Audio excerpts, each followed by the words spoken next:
Hi everyone, and welcome back to Retro Legends. In the world of arcades, few games have successfully mixed the fast action of side-scrolling, beat-em-ups with the deep stories and gameplay of role-playing games.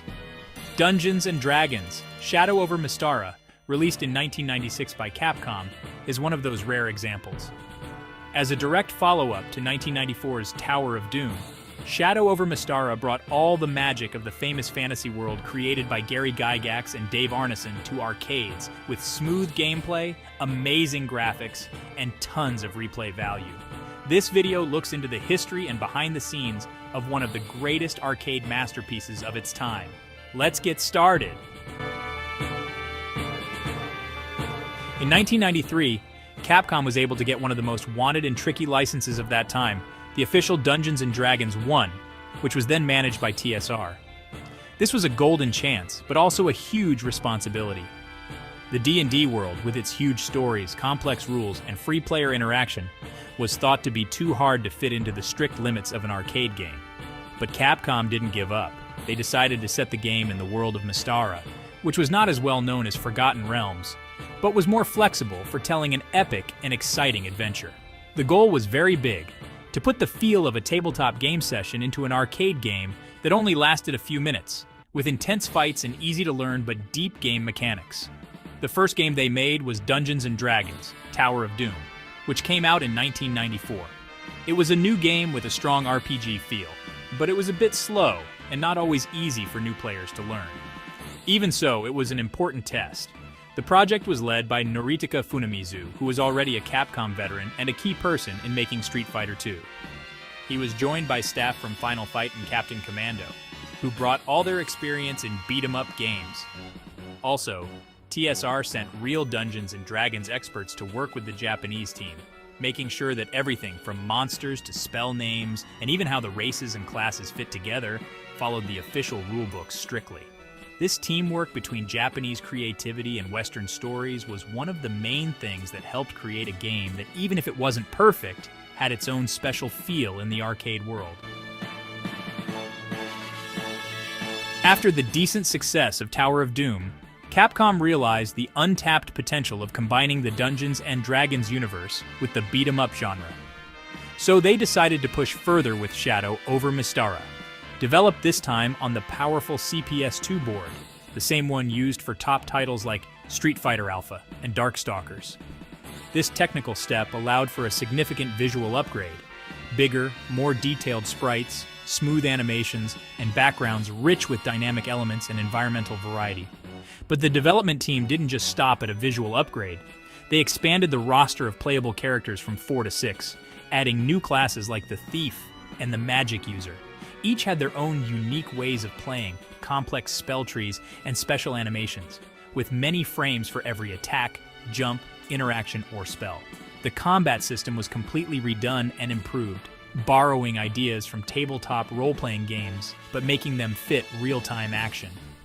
They added linked combos, the ability to pick up and switch weapons, shields, and items on the fly, and a huge collection of spells that could be chosen and cast right during the action, without stopping the game. Some spells had amazing on-screen effects, like elemental summons or full-screen explosions, which really showed off the visual power of the CPS-2.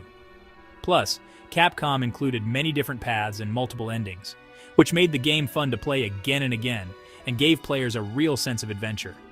The whole project was a huge technical and creative challenge, with the clear goal of bringing the arcade experience closer to the slower, deeper feel of the original tabletop game. They managed to do something many thought was impossible back then.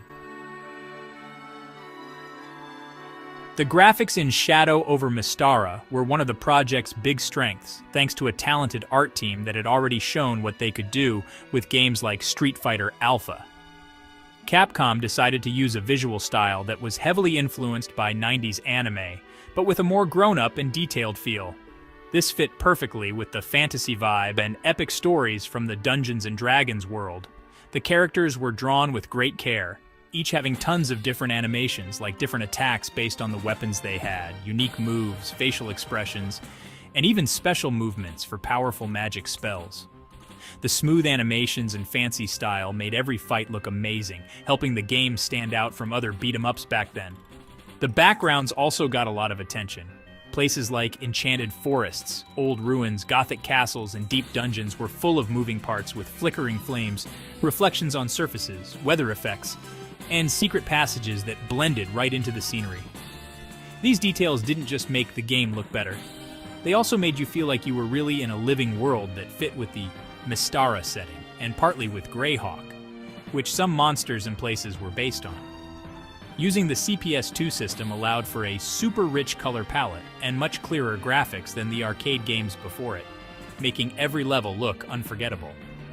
To top off the amazing sights and sounds, there was an outstanding soundtrack by Masato Kuda, who later became famous for his work on Monster Hunter and Devil May Cry, along with other members of the legendary Capcom Sound Team.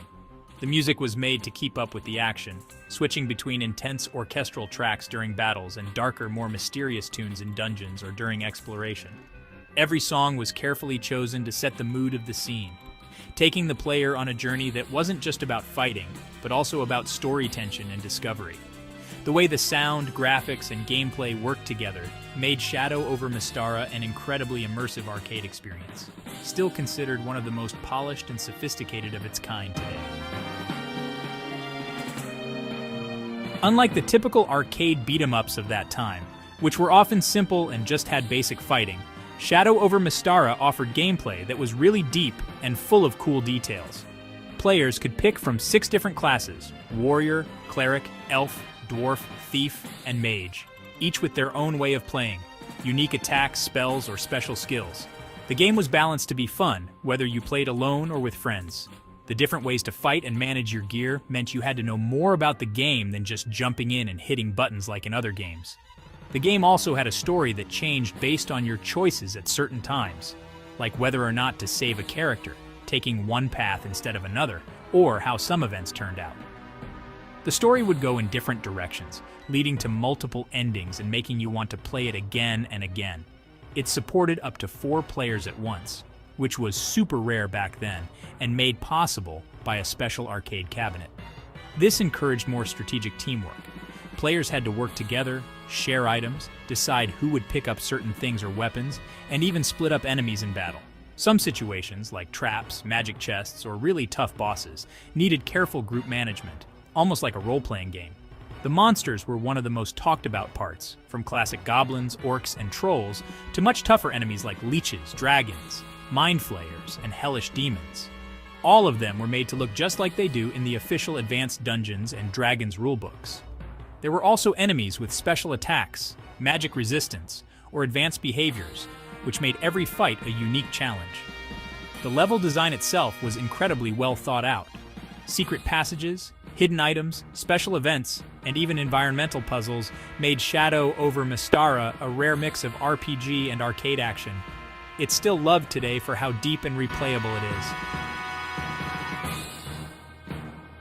When Capcom was making Dungeons & Dragons, Shadow over Mystara, they had to deal with the limits of the CPS2 hardware. Even though it was one of the best arcade systems at the time, it still had its boundaries. There was so much content planned at first, like characters, enemies, animations, conversations, and different paths, that a lot of it had to be cut or made smaller. One of the things that got cut was a playable cleric character. This character was supposed to help the team by healing and using support magic. The reason they took him out wasn't because of gameplay problems, but because there wasn't enough space for his special pictures, animations, and conversations. Besides the cleric, some side quests were also removed.